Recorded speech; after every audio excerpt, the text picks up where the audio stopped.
दिसंबर की वो सर्द सुबह, दिल्ली की धुंध और संसद का वो गरिमामय सन्नाटा, भारत की लोकतंत्र का सबसे बड़ा मंदिर जहां देश की किस्मत लिखी जाती थी, उस दिन इतिहास के पन्नों में खून से लथपथ होने वाला था। 13 दिसंबर 2001, एक ऐसी तारीख जिसने पूरे हिंदुस्तान को हिला कर रख दिया था। लेकिन क्या आप जानते हैं कि उस दिन जो हुआ वो सिर्फ एक अचानक किया गया हमला नहीं था।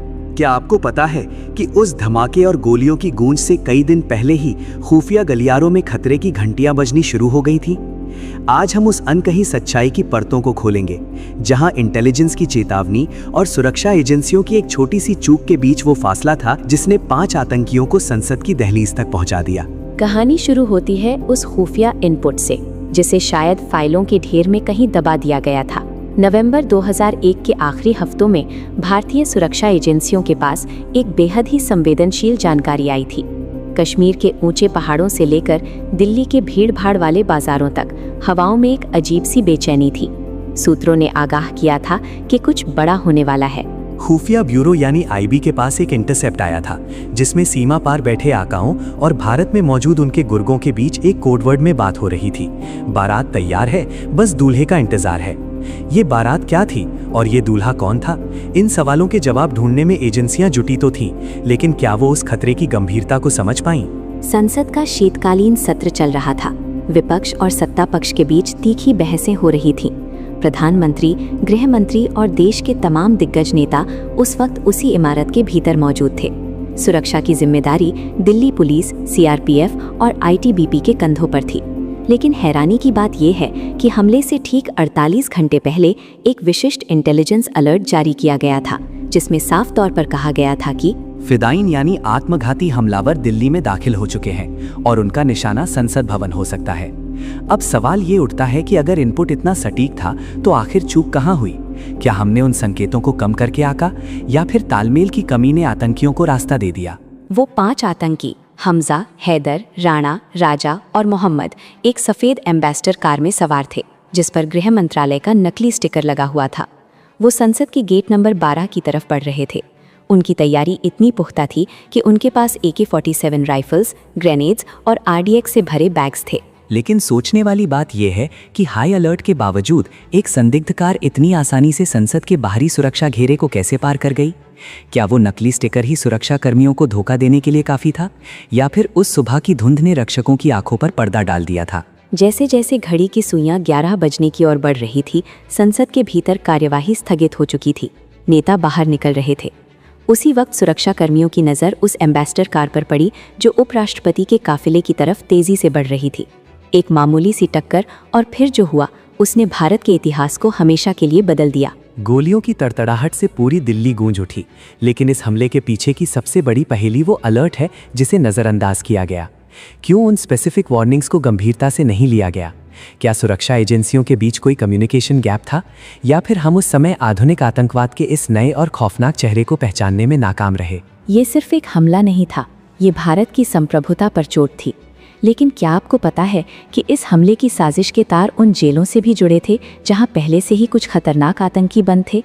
क्या ये हमला किसी बड़ी साजिश का हिस्सा था जिसे अंजाम देने के लिए महीनों से रिहर्सल की जा रही थी? सुरक्षा एजेंसियों के उन बंद कमरों में क्या खिचड़ी पक रही थी जब सीमा पार से लगातार धमकियां मिल रही थी? जैसे ही पहली गोली चली, सुरक्षा कर्मियों के पास संभलने का वक्त नहीं था। लेकिन उस अफरा तफरी के बीच कुछ ऐसे जांबाज थे जिन्होंने बिना अपनी जान की परवाह किए उन 5 भेड़ियों का सामना किया। मगर सच्चाई का वो पहलू जो आज भी फाइलों में बंद है, वो ये है कि क्या इस कत्लेआम को टाला जा सकता था? क्या वो आखिरी मिनट का इंटेलिजेंस अलर्ट अगर सही तरीके से लागू किया जाता तो क्या हम अपने उन शहीदों को बचा सकते थे? ये वो सवाल हैं जो आज भी उस दिन की यादों के साथ हवा में तैर रहे हैं। अगले हिस्से में हम उस खौफनाक मंजर की गहराई में उतरेंगे जहां संसद के गलियारे खून से लाल होने वाले थे, और देखेंगे कि कैसे उन जांबाज जवानों ने अपनी जान की बाजी लगाकर देश के लोकतंत्र को बचाया, जबकि सिस्टम के भीतर की खामियां आतंकियों का साथ दे रही थीं। आखिर वो कौन सा एक फोन कॉल था जिसने इस पूरे हमले की योजना को बेनकाब किया? क्या सुरक्षा एजेंसियों ने उस कॉल को सुनने में देर कर दी? इंतजार कीजिए उस सच का जो शायद अब तक आपसे छिपाया गया। अब हम उस अंधेरे गलियारे में कदम रखते हैं जहां साजिश की जड़ें गहरी थीं और सिस्टम की खामियां साफ नजर आ रही थीं। 13 दिसंबर की उस सुबह जब सफ़ेद एम्बेसडर कार संसद के परिसर में दाखिल हुई तो वो सिर्फ लोहे की एक गाड़ी नहीं थी, बल्कि चलता फिरता बारूद का ढेर थी। लेकिन यहाँ एक बड़ा सवाल खड़ा होता है, वो कार आखिर वहाँ तक पहुँची कैसे? जांच में ये बात सामने आई कि आतंकियों ने महीनों पहले से दिल्ली के मुखर्जी नगर और वजीराबाद जैसे इलाकों में ठिकाने बना लिए थे। वे सुरक्षा एजेंसियों की नाक के नीचे रहकर अपनी साजिश को अंजाम दे रहे थे। और विडंबना देखिए कि उसी दौरान खुफिया विभाग के पास ऐसे इनपुट्स आ रहे थे जो चिल्ला चिल्ला कर कह रहे थे कि राजधानी पर खतरा मंडरा रहा है। सबसे चौंकाने वाला खुलासा तब हुआ जब ये पता चला कि इन आतंकियों का ताल्लुक लश्कर ए तैयबा और जैश ए मोहम्मद से था और उन्हें सीमा पार से लगातार निर्देश मिल रहे थे। सुरक्षा एजेंसियों के पास एक विशिष्ट सूचना थी कि जैश ए मोहम्मद का एक सक्रिय मॉड्यूल दिल्ली में किसी बड़ी इमारत की रेकी कर रहा है। लेकिन यहाँ एक मनोवैज्ञानिक चूक हुई। एजेंसियों ने सोचा कि शायद निशाना लाल किला या कोई बड़ा बाजार होगा। संसद भवन, जिसकी सुरक्षा चाक चौबंद मानी जाती थी, उसे उस स्तर की इम्प्लीमेंटल सुरक्षा नहीं दी गई जो एक फिदाइन हमले को रोकने के लिए जरूरी थी। क्या ये हमारी ओवर कॉन्फिडेंस की जीत थी या आतंकियों की चालाकी की? जैसे ही कार ने उपराष्ट्रपति के काफिले की गाड़ी को टक्कर मारी, अफरा तफरी मच गई। सुरक्षाकर्मी पहले तो इसे एक साधारण दुर्घटना समझ रहे थे, लेकिन जब गाड़ी से निकलकर पांचों हमलावर अंधाधुंध फायरिंग करने लगे, तब समझ में आया कि मौत संसद के बरामदे तक पहुंच चुकी है। उस समय संसद के भीतर गृह मंत्री लाल कृष्ण आडवाणी और कई अन्य सांसद मौजूद थे। आतंकियों का मकसद सिर्फ गोलियां चलाना नहीं था, उनका असली लक्ष्य था संसद के मुख्य हॉल में घुसकर देश के नेतृत्व को बंधक बनाना या उन्हें खत्म कर देना। अगर वे उस दरवाजे को पार कर जाते तो आज भारत का नक्शा और इतिहास कुछ और ही होता। लेकिन यहाँ इंटेलिजेंस की उस अनकही सच्चाई पर गौर करना जरूरी है। हमले से कुछ दिन पहले दिल्ली पुलिस की स्पेशल सेल ने कुछ फोन कॉल्स इंटरसेप्ट किए थे। इन कॉल्स में फलों और सब्जियों के कोड वर्ड में हथियारों की बात हो रही थी। एक कॉल में आतंकी मोहम्मद अफजल गुरु के साथ संपर्क के संकेत मिले थे। फिर भी इन कड़ियों को जोड़ने में वो तेजी नहीं दिखाई गई जो एक संभावित हमले को टाल सकती थी। एजेंसियों के बीच सूचना के आदान प्रदान की प्रक्रिया इतनी धीमी थी कि जब तक रेड अलर्ट जमीन पर उतरता तब तक आतंकी संसद के गेट नंबर 12 तक पहुंच चुके थे। क्या ये नौकरशाही का सुस्त रवैया था या फिर हमने दुश्मन की ताकत को कम आंकने की गलती की? युद्ध के उस मैदान में जहां गोलियां बारिश की तरह बरस रही थीं, हमारे सुरक्षाकर्मियों ने जो शौर्य दिखाया वो बेमिसाल था। जेपी यादव, जो संसद के एक सुरक्षा सहायक थे, उन्होंने सबसे पहले खतरे को भांप लिया और निहत्थे होने के बावजूद आतंकियों का रास्ता रोकने की कोशिश की। उन्होंने चिल्लाकर सबको आगाह किया और गेट बंद करने के निर्देश दिए। उनकी उस एक पुकार ने आतंकियों के कीमती सेकंड्स बर्बाद कर दिए। लेकिन सोचिए, अगर उस दिन सुरक्षा प्रोटोकॉल के तहत गेट्स पर पहले से ही कड़ा पहरा होता और इंटेलिजेंस इनपुट को गंभीरता से लेकर वाहनों की तलाशी को अनिवार्य किया गया होता, तो क्या जेपी यादव और उनके साथियों को अपनी शहादत देनी पड़ती? जांच की परतें जब खुली तो एक और डरावना सच सामने आया। आतंकियों के पास से जो नक्शे मिले, उनमें संसद के हर कोने की जानकारी थी। उन्हें पता था कि कौन सा गेट किधर खुलता है और कहां से घुसना आसान है। ये जानकारी उन्हें किसी अंदरूनी सूत्र से मिली थी या फिर रेकी इतनी सटीक थी कि उन्होंने सुरक्षा की हर दरार को पहचान लिया था। एजेंसियों को पता था कि आतंकी संगठन नई तकनीकों का इस्तेमाल कर रहे हैं, फिर भी हमारी चौकियां पारंपरिक तरीकों पर निर्भर थीं। लास्ट मिनट अलर्ट को दरकिनार करना सिर्फ एक प्रशासनिक गलती नहीं थी, बल्कि ये हमारी राष्ट्रीय सुरक्षा की उस दीवार में छेद था जिसे भरने में हमने बहुत देर कर दी। गोलियों की आवाज अब भी गूंज रही थी। संसद की छत पर तैनात जाबाज जवानों ने मोर्चा संभाल लिया था। मुकाबला आमने सामने का था। आतंकी पूरी तरह तैयार होकर आए थे। उनके शरीर पर सुसाइड वेस्ट बंधे थे। उनका इरादा साफ था, वे मरने आए थे, लेकिन साथ में हिंदुस्तान की आन बान शान को भी ले जाना चाहते थे। मगर उस दिन नियति को कुछ और ही मंजूर था।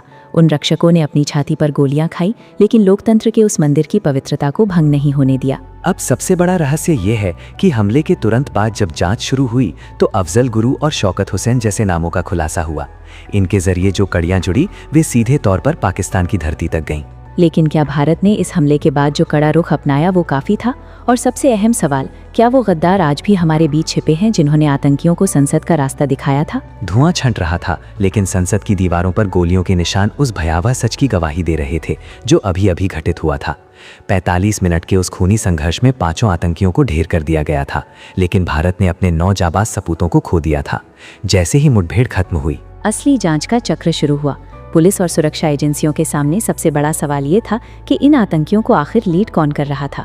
उस सफेद एम्बेसडर कार में जो मोबाइल फोन और लैपटॉप मिले, उन्होंने एक ऐसे सच से पर्दा उठाया जिसने पूरे देश की रूह कपा दी। जांच की कड़ियां दिल्ली से होते हुए सीधे कश्मीर के सोपोर तक जा पहुंची। ये कोई मामूली हमला नहीं था, बल्कि एक सोची समझी रणनीतिक साजिश थी जिसे ऑपरेशन पार्लियामेंट का नाम दिया गया था। अफजल गुरु, शौकत हुसैन, अफसान गुरु और SAR गिलानी, ये वो नाम थे जो इस साजिश के मुख्य किरदारों के रूप में उभर कर सामने आए। लेकिन यहाँ फिर वही सवाल खड़ा होता है, क्या खुफिया एजेंसियां इन नामों से पहले से वाकिफ थीं? सच तो ये है कि अफजल गुरु पहले भी सरेंडर कर चुका आतंकी था और पुलिस की निगरानी में था। फिर कैसे उसने इतनी बड़ी साजिश को अंजाम देने के लिए लॉजिस्टिक सपोर्ट जुटा लिया? क्या हमारे सिस्टम की निगरानी इतनी कमजोर थी कि एक सस्पेक्टेड व्यक्ति दिल्ली के बीचों बीच विस्फोटक इकट्ठा करता रहा और किसी को कानो कान खबर नहीं हुई? इस हमले का सबसे बड़ा पे ऑफ यानी सबक भारत की रक्षा नीति में बदलाव के रूप में सामने आया। हमले के तुरंत बाद भारत ने अपनी सीमाओं पर अब तक की सबसे बड़ी सैन्य तैनाती की, जिसे ऑपरेशन पराक्रम कहा गया। दोनों देश युद्ध के मुहाने पर खड़े थे। दुनिया को समझ आ गया था कि भारत अब अपनी संप्रभुता पर चोट बर्दाश्त नहीं करेगा। लेकिन पर्दे के पीछे की सच्चाई ये थी कि इस हमले ने हमारी इंटेलिजेंस शेयरिंग की धज्जियां उड़ा दी थीं।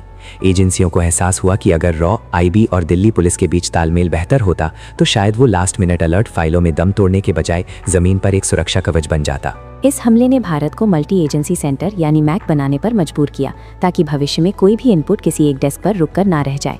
हमने सीखा कि तकनीक के इस दौर में सिर्फ बंदूकों से सुरक्षा नहीं की जा सकती, हमें डिजिटल निगरानी और रियल टाइम डेटा की जरूरत है। अफजल गुरु को अंततः फांसी दी गई, लेकिन उस दिन की यादें आज भी एक चेतावनी की तरह हमारे सामने खड़ी हैं। वो अनकही सच्चाई ये है कि आतंकवाद सिर्फ हथियारों से नहीं लड़ता, वो हमारी व्यवस्था की सुस्ती और आपसी तालमेल की कमी का फायदा उठाता है। आज जब हम संसद की उस भव्य इमारत को देखते हैं तो हमें उन बलिदानों को नहीं भूलना चाहिए जिन्होंने अपनी जान देकर हमारे लोकतंत्र की गरिमा बचाई। उन सुरक्षा कर्मियों की शहादत हमें याद दिलाती है कि आज़ादी और सुरक्षा की कीमत हमेशा सतर्कता होती है। 13 दिसंबर 2001 का वो दिन हमें सिखाता है कि दुश्मन चाहे कितना भी चालाक क्यों ना हो, अगर हम अपने आंतरिक सिस्टम को मजबूत रखें और हर अलर्ट को गंभीरता से लें तो कोई भी ताकत भारत की नींव को हिला नहीं सकती। संसद पर हुआ वो हमला सिर्फ एक त्रासदी नहीं थी, बल्कि भारत के जागने की कहानी थी। उस दिन लोकतंत्र के उस मंदिर की रक्षा करने वाले जाबाज आज भी हमारे दिलों में अमर हैं, और उनकी वीरता की कहानी आने वाली पीढ़ियों को ये याद दिलाती रहेगी कि देश की सुरक्षा से बढ़कर कुछ भी नहीं है। इतिहास गवाह है कि हमने हर घाव से सीखा है और आज का भारत उस दिन की गलतियों को दोहराने की इजाजत कभी नहीं देगा। वो खौफनाक मंजर बीत चुका है, लेकिन उसकी गूंज आज भी हमें सावधान रहने की प्रेरणा देती है, भारत के उस गौरवशाली और सुरक्षित भविष्य के लिए जो उन शहीदों का असली सपना था।